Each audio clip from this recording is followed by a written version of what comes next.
Hi guys, my name's Teresa. Welcome to my channel, Sweet.t.Reads, and today I am doing my June wrap-up.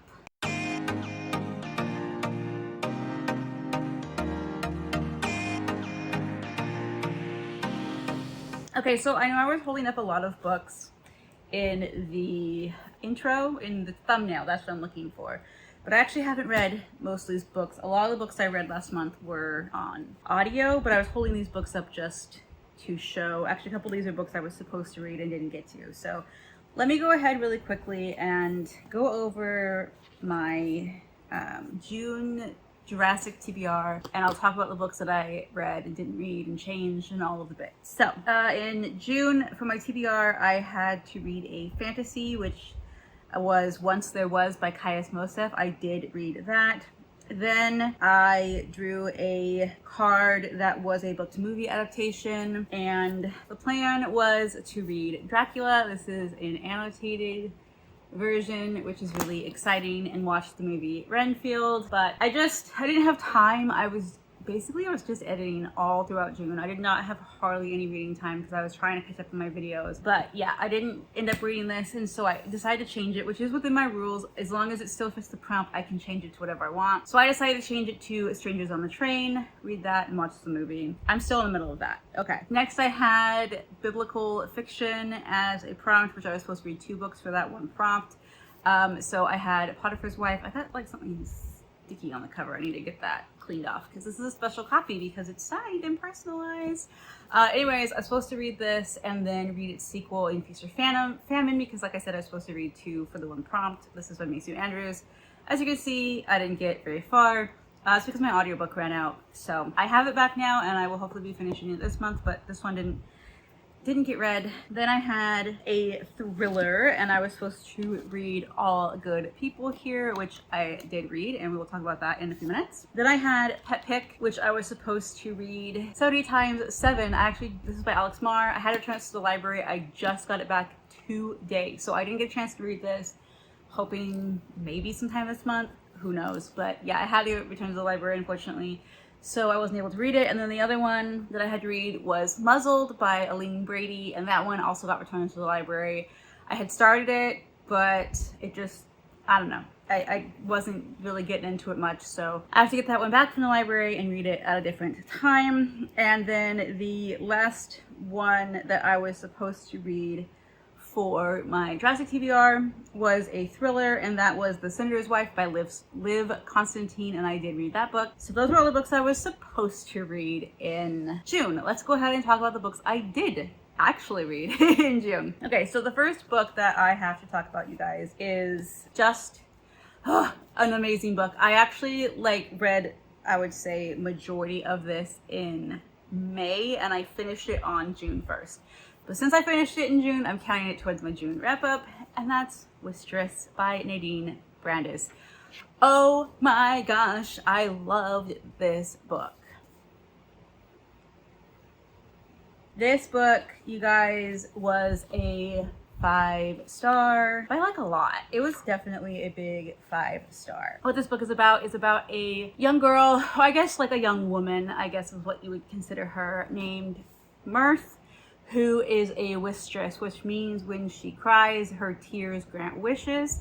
And at the beginning of the book, she is basically almost enslaved by her grandmother to basically give wishes for what her grandma wants, and she's very naive and unaware of what her powers hold and how she as the wistress is important and what her role in this world is. So this is definitely a fantasy world. I believe it's based off of it's somewhere in the in Scandinavia. I don't know if it's Norwegian or Swedish or somewhere over there, Finnish, but it's based off of that kind of culture.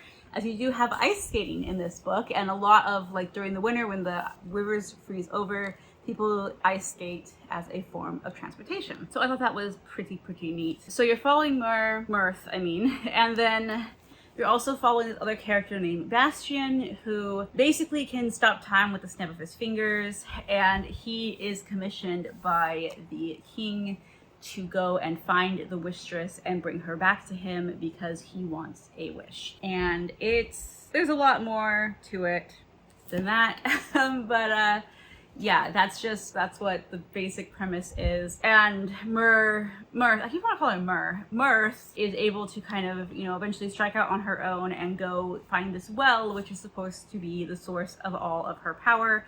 And all of there's the powers and there's the banes. It's like the bad powers that people can get. And so, yeah, it's really interesting. She's trying to go and find the well, and then Bastian kind of comes alongside and like helps her. But then you're like, okay, but he has alternative motives. And then like everyone wants a wish from her. Oh, the other thing that's important to know, sorry, I'm a little, you know, I'm not the best at my wrap-ups. She is cursed so that the next tear, so something happens and she ends up being cursed so that the next tear that she cries will kill her. And so she basically is like, okay, I can't cry. Like, I need to go to the well to break the curse. That's why she's going to the well, to break the curse. And everyone wants a wish out of her, you know, like the guy that she thought she loved, Bastian, her cousin, her grandma, like everybody wants a wish from her. Nobody knows that the last wish that she cries will kill her. So she's trying to harden her heart to not cry. And it's a very interesting story. There's definitely a lot in here that like different chapters kept ending on cliffhangers, and I'm like, oh my gosh, I have to keep reading because I need to know what happens next, because oh my gosh. Plus this cover is gorgeous. This was also gifted to me by the beautiful Chrissy from Chrissy's Purple Library. So thank you so much for this book, because this was such a joy to read. Yeah, it's dual timeline between Mirth, I don't want to say Myr all the time, Mirth and Bastian, and you get kind of like political inklings in here, and I'm trying to think like what else, like put my like thoughts, you know, articulate them. I'm very bad at that, I apologize. Oh, it was just a beautiful story of love, of redemption, of finding worth in oneself outside of your talents and your gifts, and just like also owning up to the mistakes that you've made in your past and realizing that those don't define you. It's so good. This is YA, but it's got so much depth to it. The writing is beautiful. I wouldn't say it's like super lyrical or anything, but I really did like the writing style. There's some great characters in here that just, my heart. Yeah, I would highly recommend y'all pick this book up. This is definitely one I think that you should read in the fall, because it does have that fall winter vibe. I mean, look at the cover, you know. But yes, there's definitely some political type of stuff going on in here. And the way that this left off, as far as I know, this is a standalone, but the way it left off, I'm like, this cannot be a standalone. Like, this author better write a sequel to this book, because oh my gosh. It's not necessarily a cliffhanger per se, but it's definitely totally open for a sequel. So I'm really hoping for a sequel, because this book was just so dang good. So dang good. If you like fantasy, if you like YA fantasy, pick this one up. You won't regret it. Okay, and the next book that I read was not on my TBR. It was just one that I felt like reading. I am the biggest mood reader in the world, you guys. I am such a mood reader. So even though I have a TBR game and I have a set TBR, it's very loose, and I can like choose to change things up, because I'm such a mood reader that if I put like, I have to read, you know, these books, my brain is just like, meh, no, I don't want to read any of them. I decided to pick up another book that was not on my TBR, but it was really short, and so I just went with it.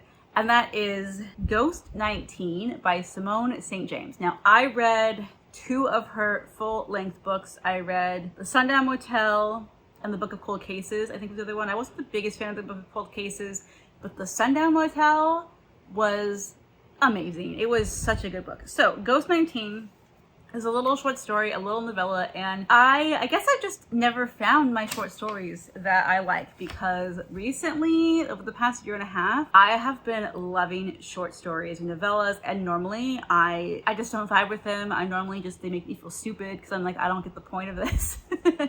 But this one, for sure, I really enjoyed. So this is about a woman who, she's like not an actress, but she's an actress, but like in plays, you know, like she's on Broadway. And she kind of has a mental breakdown, and she's sent to the countryside basically to recuperate. And this is back in the 40s, I think, 40s or 50s, kind of that time period. And she goes to this house that was like super cheap, and so she starts renting this house, and she goes to leave to go to the grocery store, and all of a sudden she can't, like, she becomes violently ill, and she just is hearing this voice screaming at her to shut up over and over and over again. And the closer she gets to the door, the worse it gets. So she realizes that eventually she is trapped in this house. She cannot leave, and there are ghosts in this house that will not let her leave. And I don't know, I just really liked this book. I gave this one a 4.5. It was kind of funny in a way. Like, it definitely has some humor. It definitely, I mean, the ending, it did touch on kind of a darker topic as to why the ghosts are still haunting this house and this neighborhood, but there was just so much humor laden without, and not like outright humor, but just kind of like funny little moments. There is this boy who works for the grocery store. He's probably like a teenager, and he comes and like helps her, brings her her groceries, and then they start spying on their neighbors, because it kind of gives me a little bit of Rear Window vibes, because she's stuck in this house, she can't leave, and so she starts spying on her neighbors, and she believes that she witnesses a murder.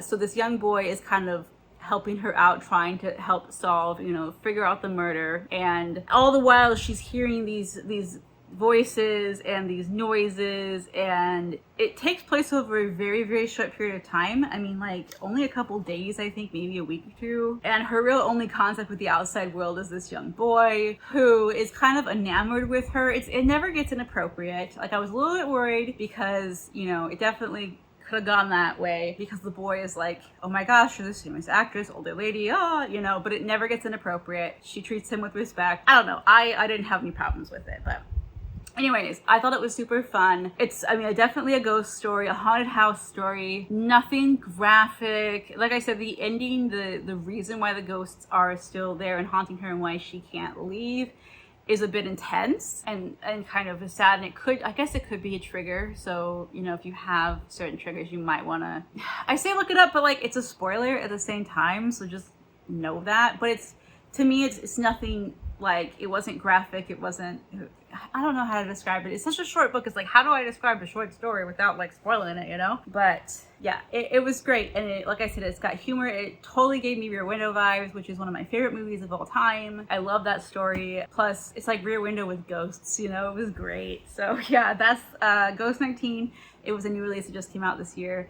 I've been killing it this year with like new releases. Normally, I only read backlist books, because I get majority of my books from the library, and it's difficult when especially really hyped books that come out, the wait list is like months long. So I normally only read backlist books, but this year I've been getting to quite a few new releases, and I'm really enjoying that. So another new release that I ended up reading, actually I think like almost every single one of the books that I've read this month, all but like one, actually. Yeah, all but one were new releases. That was Wistress, but Wistress came out last year, I think. So, like, I don't know, who am I? Like, this is great. Okay, so the next one that I read was Once There Was, and this is by Kayaf Mosif, I believe is how you pronounce his name. Now, this I rated a 4.5. Sorry, I gotta get comfortable here to talk about this book. So this is a very interesting story. This is about a high school student who named Marjan, and she is Iranian American, and her dad is murdered. And basically in the beginning of the book, she finds out that her dad, so we know that her dad was a veterinarian. He owns his own veterinary clinic, and when he is murdered, Marjan is kind of like, she inherits his clinic and has to kind of deal with all of that. It's a failing clinic, the bills aren't being paid, it's an issue, right? When he dies, she finds out that he was actually not only a veterinarian to, your everyday cats and dogs kind of animals, but also a vet to mystical creatures. And this was like every buzzword you could think of for me, because I love mystical creatures in books. They're great. And my whole life, since I was very young, my dream was to become a veterinarian, a zoo veterinarian specifically, so like work with exotics and stuff. Obviously that is not the case for me, just due to health problems, but if I was ever given the opportunity to go back to school, that is what I would go back to school for. So of course this book was like right up my alley, right? Like, I totally want to read this book. It did not disappoint. Like I said, it wasn't a 5-star. There was just a little bit in there that it didn't quite get me that, 5-star feeling, but it was a very, very good book. So this, you deal with like not just the mystical creatures that you can think of like, oh, like unicorns and dragons and griffins, but like this had like mystical creatures from like lore of every continent, every country, every culture. So you had like the Manticore, which is like really crazy creepy. Manticore, whoa, yeah, just scary.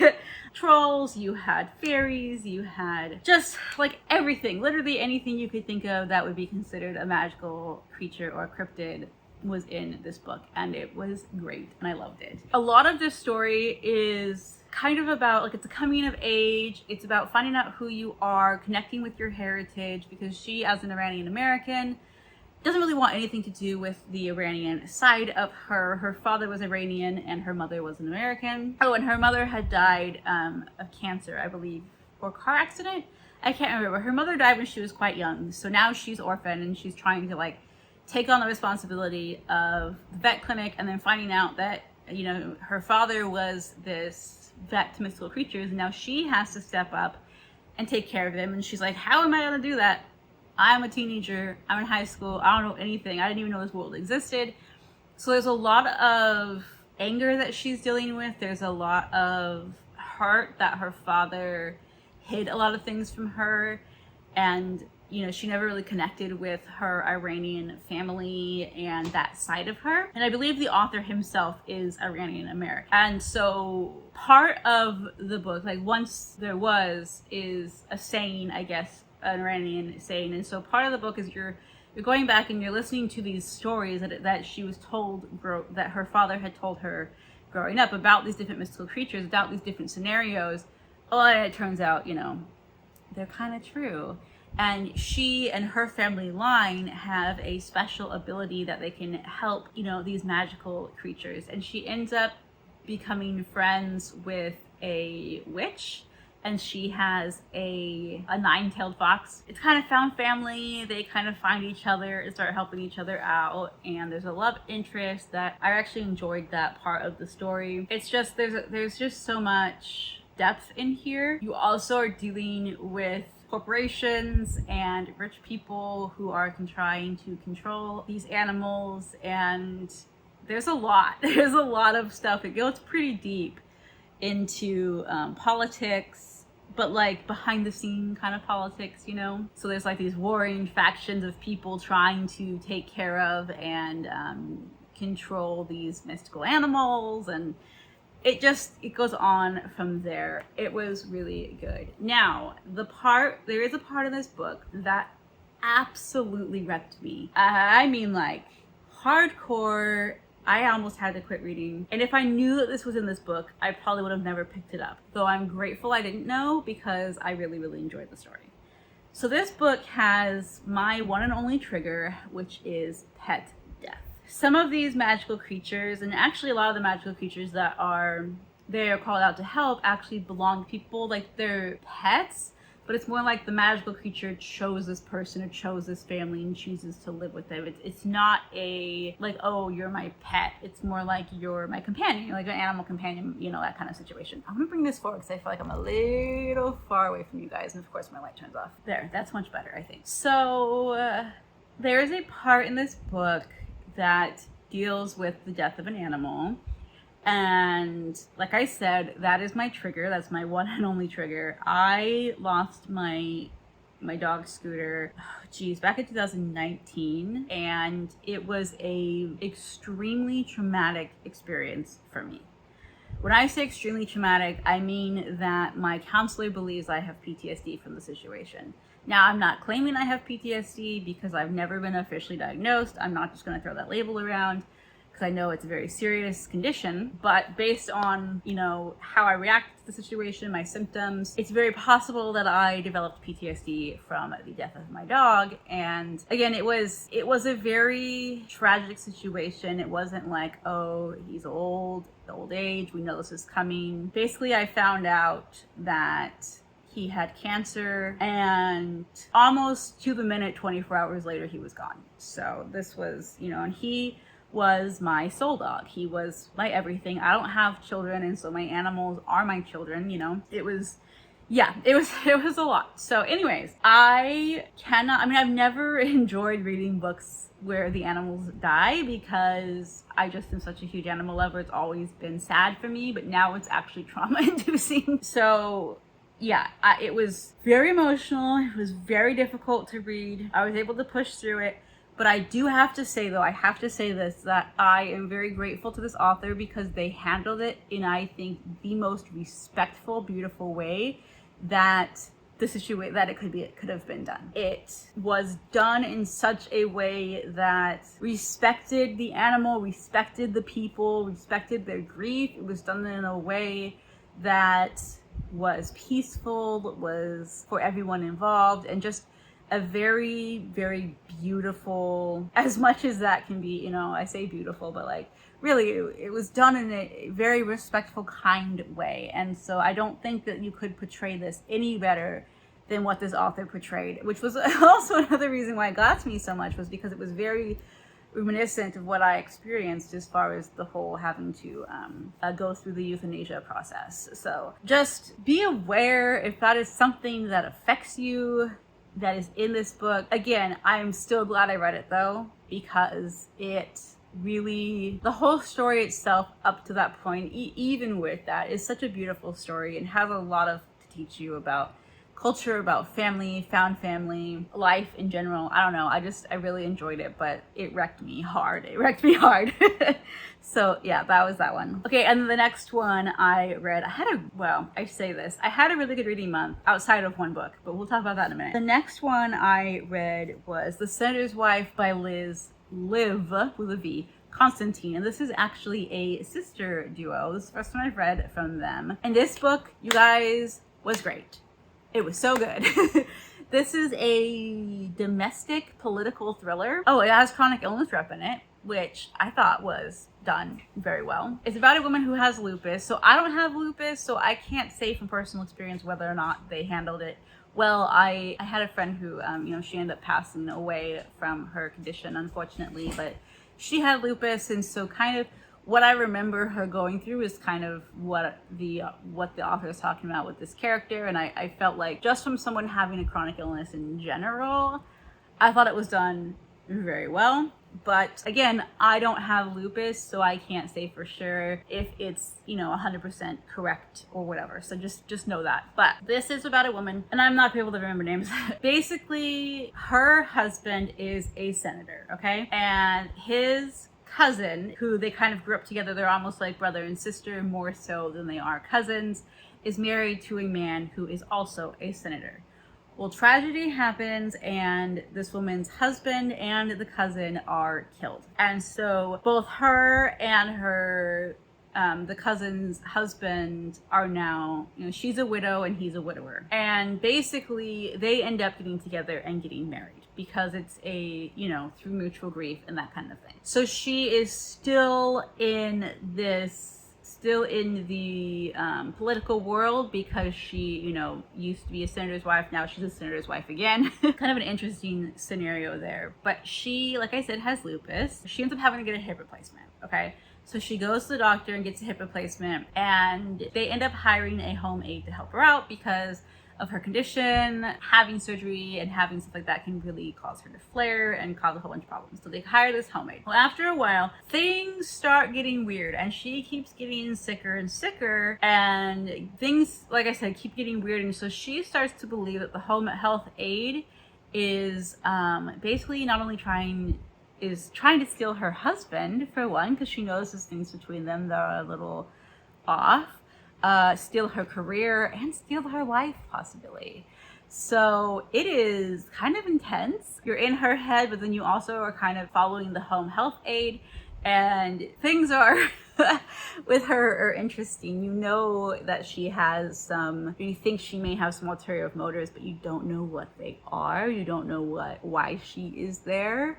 And then you also follow the husband, who the previous, the cousin who had died, basically claimed that her husband was cheating on her. And so that is something that kind of comes up a lot in now that he's married again, is whether or not that was true, if he really was a cheater, or if the cousin was just an alcoholic and crazy. And so you do follow the husband's point of view, and he is a massive tool. And he made me so angry.